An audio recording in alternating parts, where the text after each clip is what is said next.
Okay, so this is a video for objective 5.4, which was multi-step trig equations by factoring, or at least that's one part of objective 5.4. Specifically, we are talking about problem type C from our review, which is the factoring problems for our multi-step trig equations. A couple of things to keep in mind when you are factoring. You first need to start off by making sure it is set equal to 0. Then you want to try to find a GCF. That is a very important step that will make a lot of problems either possible to be factored or at least much simpler. Not every problem will have a GCF that's useful, but most of them, well, not most of them, but some of them will definitely have them, and if you don't always look for them first, you're going to miss them when it's important. You'll see an example of that in just a moment. And then you are going to try factoring your trinomial. Of course, trinomial just means it is an expression that has 3 terms. For example, this one is a trinomial. There are 3 terms. So is this one. Whereas this one is a binomial because there are 2 terms. So factor the trinomial. There are a couple of different methods you can use to do that. I primarily use the guess and check method. If you have trouble with that, I recommend looking on YouTube. There are lots of other methods, but this is, in my opinion, the fastest and most efficient method, provided you practice it and get good at it. So I recommend that you try this one for a while before you give up on it. And of course, as always, if you can't factor, you always have the option to use the quadratic formula. Now, I would really like for us to feel comfortable factoring when we can, because factoring is really, it's a shortcut. It's much faster than the quadratic formula, and most of the, if you practice and you're not afraid of it, it really is quite a bit easier than the quadratic formula. So I do recommend trying to factor first, and if you absolutely can't factor it, then the quadratic formula is what you fall back on as a backup plan. So let's get started, and this is a problem that I see people get stuck on all the time. Cosine theta sine theta minus sine theta equals 0. Now this is only a binomial, so we're not going to be able to factor this in the traditional sense like we do with the guess and check method, but we can check for a GCF. Now right now it looks like there are no like terms, because this is cosine sine, that one is just sine.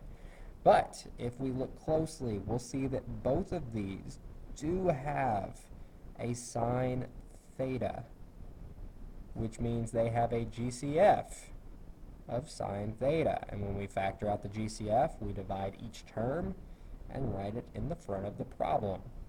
So that gives us sine theta times, well, when I divide out that sine theta, it cancels those out and leaves me with cosine, minus sine theta divided by sine theta is not 0, it's 1 over 1, or 1, which also equals 0.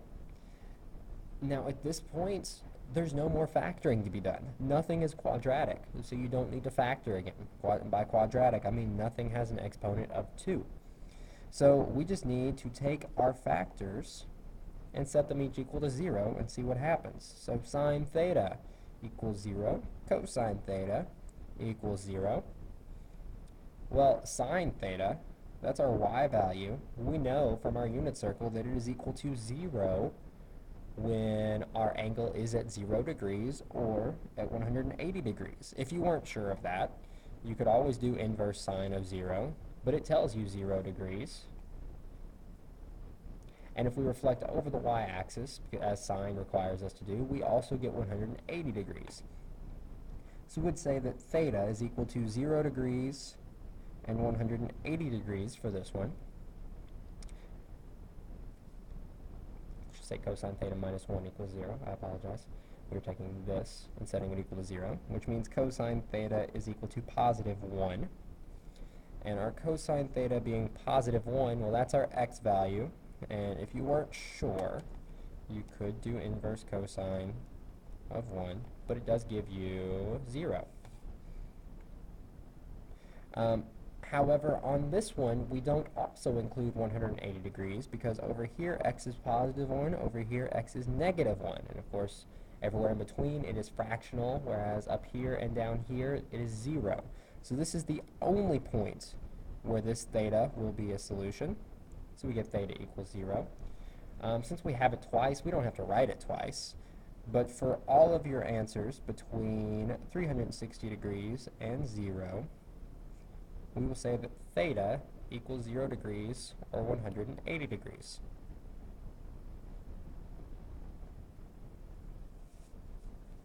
Okay, let's look at problem number 2. So problem number 2. This is more of a traditional factoring problem. 5 cosine squared theta minus 3 cosine theta minus 2 equals 0. Now, if you are intimidated by this many trig functions showing up, you could always take some random letter. Let's use t. And we're going to define t to be equal to cosine theta. And then I could go through here and I could do 5t squared minus 3t minus 2 equals 0, and suddenly it's a traditional quadratic. And we can solve that, we can factor that. So using the guess and check method, we need to figure out what gives us 5t squared. Well, that's got to be 1t and 5t. T times t gives you t squared, 1 times 5 gives you 5. There are no other numbers because 5 is prime. And now factors of negative 2, well, it's going to be 1 and 2. One of them needs to be negative, so it's either going to be negative 1 positive 2 or positive 1 negative 2. Now, we need to experiment and figure out which combination of signs and numbers will make this multiply back to this.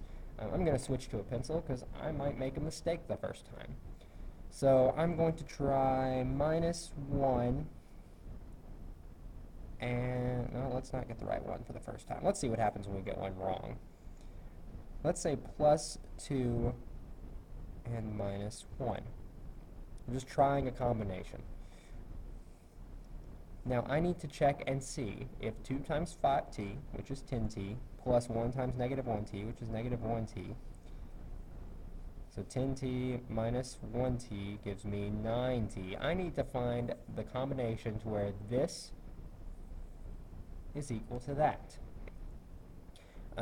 This one obviously didn't work. So these numbers and this ordering of the signs is no good.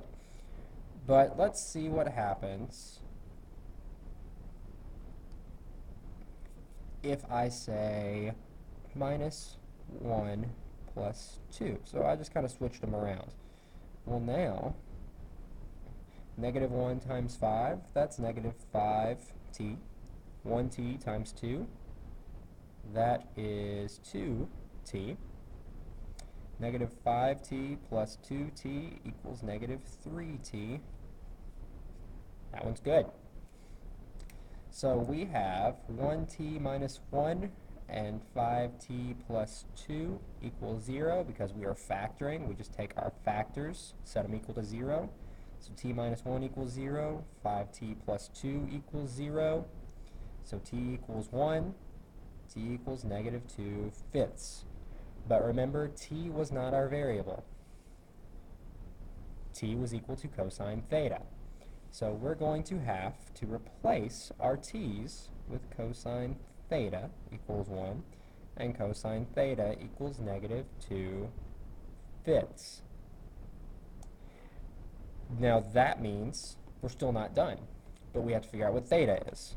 So we are going to do, and I apologize if the video isn't recording as well as it needs to be. Cosine theta equals 1. We are going to do inverse cosine of 1, which you may remember from your unit circle, but if you don't, you'll figure out that that's 0. So theta equals 0 degrees. Remember, it is only equal to positive 1 right here, because it's x. There's nothing for me to reflect over because I'm already on the x-axis.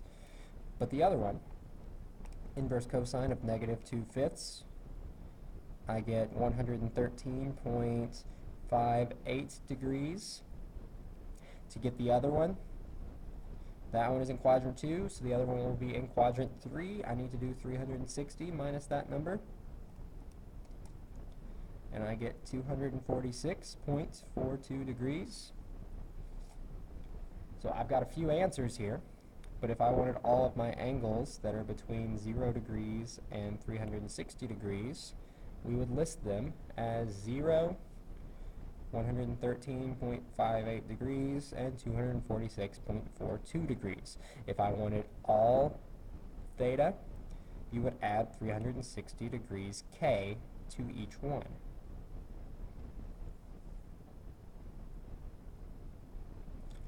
And problem number 3.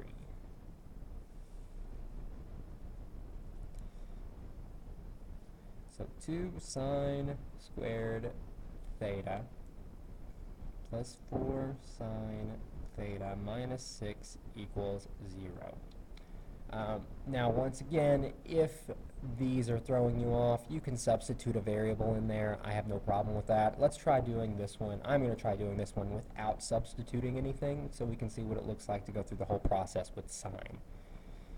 So we do have a GCF, and I was about to skip that, but we don't want to do that. These all have a GCF of 2.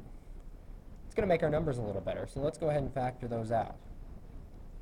So I have 2 times sine squared theta plus 2 sine theta minus 3 equals 0. So it's not a huge difference, but they're a little smaller. It might make it a little easier. Now, it's impossible for 2 to equal 0. So I'm just going to go ahead and divide both sides by 2 and get that out of the way. That gives me a 1. 0 divided by 2 is still 0. So I have sine squared theta plus 2 sine theta minus 3 equals 0. Because there was no variable out here, we just get rid of it. It's not going to help us solve the problem. Now, we have a trinomial. It is quadratic. We need to factor. I'm going to use the guess and check method. To get sine theta, it's going to be, or sine squared theta, it's going to be sine theta times sine theta. To get the negative 3, it's got to be 1 and 3, but it could be a negative 1 and a positive 3, or a positive 1 and a negative 3. Because these both just have 1s, it's not really going to matter where the signs go, but we do need to figure out, is the 3 positive or is the 1 positive? And since they're going to add together to give me a positive 2, let's make the 3 positive. So let's say plus 3 minus 1. We'll check and make sure it works. That gives me 3 sine theta and negative 1 sine theta. 3 sine theta minus 1 sine theta equals 2 sine theta. I think we're good. So now, sine theta sine theta plus 3 equals 0, or sine theta minus 1 equals 0, which means sine theta equals negative 3, or sine theta equals 1. Now this one, hopefully we can arrive at that answer pretty quickly, because if our y value is 1, that must be up here, 90 degrees. It does not happen anywhere else, because here it's 0, 0, negative 1. It is only positive 1 at 90 degrees. So that one's easy, if you know your unit circle. This one, however, well, if you weren't sure, and you go in and you do inverse sine of negative 3, you get a domain error, or you'll get a not possible in some way, whatever your calculator says to you. That's because your unit circle, which tells you all of the x and y values, which are all of the cosine and sine values, is restricted by that radius of 1. So sine and cosine can only go between positive 1 and negative 1 for cosine, or positive 1 and negative 1 for sine. Now that is not true for tangent, secant, cosecant, or cotangent. That is only true for sine and cosine. So if sine or cosine is equal to a number that is greater than 1 or less than negative 1, you're going to get a domain error, which means that has no solution. Doesn't mean the whole problem has no solution, it just means that part does. So don't say that the answer is no solution. The answer is whatever the solution to the rest of it is. So in this case, your solution, your one and only solution, would be 90 degrees, or if I wanted all of them, you would say 90 degrees plus 360